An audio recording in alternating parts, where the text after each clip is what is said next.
What's up, guys? Super Genji 88 and welcome back to Card Capital. Today I'm going to be going over the deck I ran at ARG Indianapolis this past weekend. I got to top four, and we decided to split in top four, so we didn't play it out.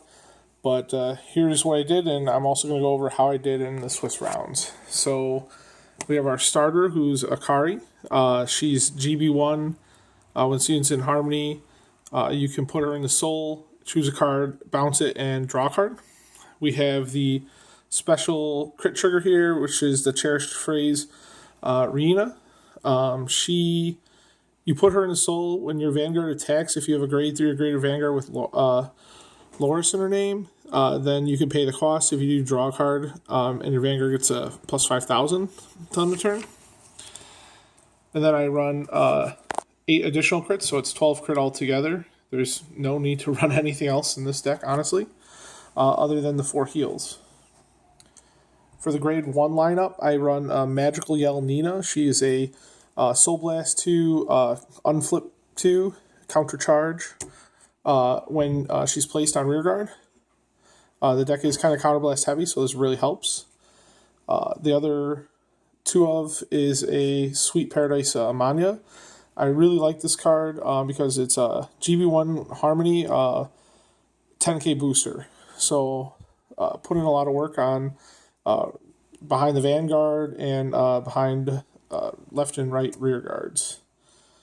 Obviously the 4 Perfect Guard Unflippers. Again, the Counterblast is really important in this deck. I only ran 3 of the Stride Enabler, and we'll get to that in just a second. Because I ran 3 Shizuki, who, when she's put in Harmony GB1, you can search top 5 cards of your deck for a grade 3 or greater card, which obviously in this deck you're only going to find the grade 3s.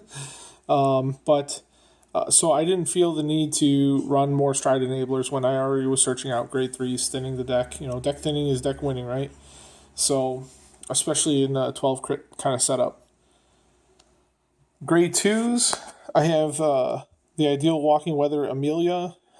She's Counterblast 1. GB1 Counterblast 1. When she's returned your hand, you pay the cost, draw a card. So along with the starter bouncing her, I would be drawing 2 cards. Also the on-stride skill for Loris would allow me to draw 2 cards every time I bounced her. So a lot of times I would pay 2 Counterblast, or it would be 3 Counterblasts for the turn, and I'd be drawing 4 cards. So really nice there.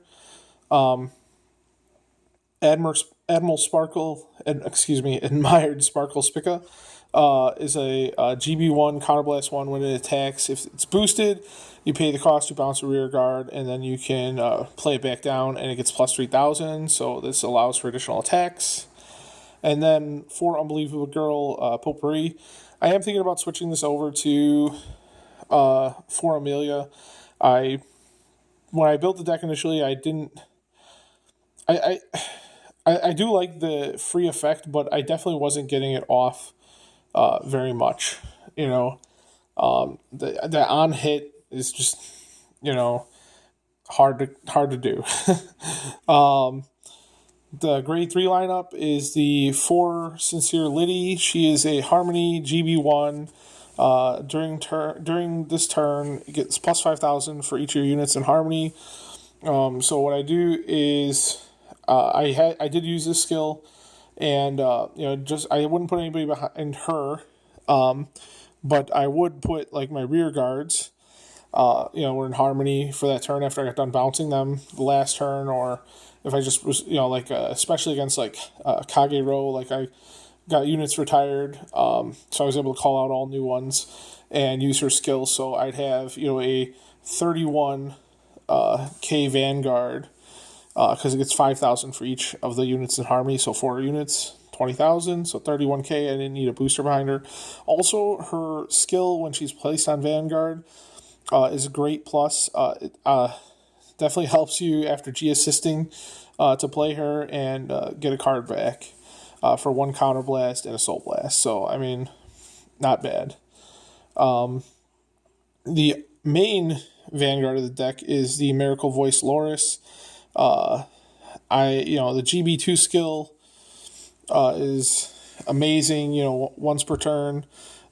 You can, when she is in harmony, you choose 2 rear guards, they get plus 5,000, and then she gets a crit. So you make your both rear guard columns super big, and she's swinging. With this special booster behind her, she's swinging for 21K with extra crit.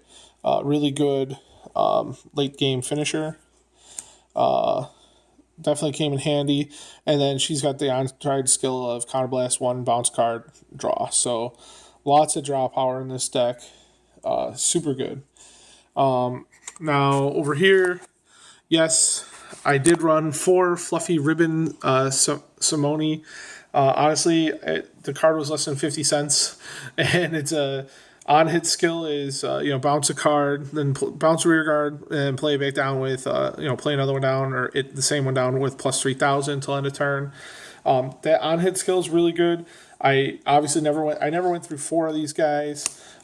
If I was to make a change right now, it would probably be to 1 Blizza so that I can enable Loris's skill off of just 1 stride. That would probably be the most helpful thing. Otherwise, really, it's just to fill space. They're just here to fill space, and I get rid of them when I have to. So I'm looking for when I have to G assist if necessary. So that's why they're here. We got 2 of the Legend of the Glass Shoe Amoris. Helpful for bouncing stuff, rearranging your field. I used it once, I think, the whole day. So if and when I can afford more Olivia's, I may be making a switch here, or possibly here. I don't know. I'll have to figure it out as time goes on. But, like I said, I just picked the deck up on Saturday and played it on Sunday and had a lot of fun. Of course, the star of the deck is Olivia, School at Twilight. Olivia, just being able to get off the 5 attacks in 1 turn is amazing. I mean, it was typically stride this stride this on the first turn I could stride, and then stride this the next turn, and most likely win or win the turn afterwards. So, you definitely don't need 4 of her to run the deck. Would it be nice? Yeah, definitely a lot more pressure on that 3rd stride turn, but that's what the GB skills are also used for, is added pressure in case you don't have something to discard for stride. So her skill, choose 1, persona flip when she attacks, and then you can bounce up to 5 cards. If you bounce at least 3, and they all have to have different names, but if you bounce at least 3, then you get to choose 2 cards, call them separate rear guard, and then separate rear guard rows. So they can't be 1 column, but you get two additional rows, and then she gets a crit. So especially when your opponent's at like 5 damage on the turn you stride this, they have to block every single attack you're throwing at them anyways. So you're just left, right, okay, Vanguard, bounce, left, right. You call them back out, and then you can apply her effects if they like P-guarded or whatever. So overall, really good. Round 1, I went up against a Shadow player from Indiana. I don't remember his name. Our games were decent, and I beat him 2-0. Round 2 was against Kage Ro. He was playing Dote/Dodex kind of variant. I didn't quite understand. He was running like the Amber Dust Dragons in the deck, so it definitely wasn't like one of the main like Dodex decks that I've seen. But again, I win 2-0. I don't remember his name either. Round 3, I know it was Edgar who made top 8. He was playing Shadows. I actually lost 0-2 that round. However, our first game went like 33 minutes because I had the G assist and I was keeping up. I mean, this deck can easily come back from like nothing. It's just the crazy pluses. Literally, my deck list name was draws like OTT, swings like Aquaforce. Like straight up serious. This deck is a lot of fun to play. Being a Coco player, you see her there. I love this deck as like an alternative to playing the current version of the OTT Scarlet Witch deck.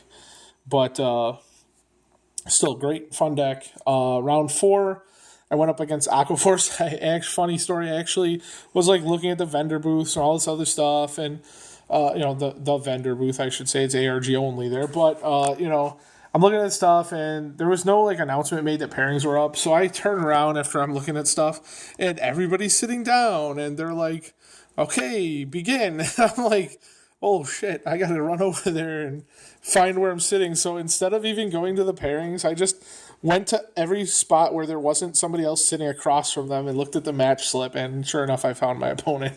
So, 2 tries. But he was playing Aquaforce. First game, he got great grade locks. He had the G assist. Beat him that game. And then the second game, again, he just wasn't hitting any of the triggers, and I was just making it happen. So I beat him 2-0. Round 5 was against Aaron Etabai. It was great to meet him. I'm sorry if I butchered your name there just now, but that was, again, Shadows. We had 2 really great games, and I won them both, so it was another 2-0 victory. Going into round 6, I checked the pairings and the points, and there were 2 undefeateds, and then there were 5 X1s. So with 7 of us with awesome records, I asked if we could ID. They said yes, so we were able to draw in round 6. I did not play my opponent, who would have been Matthew Flannery.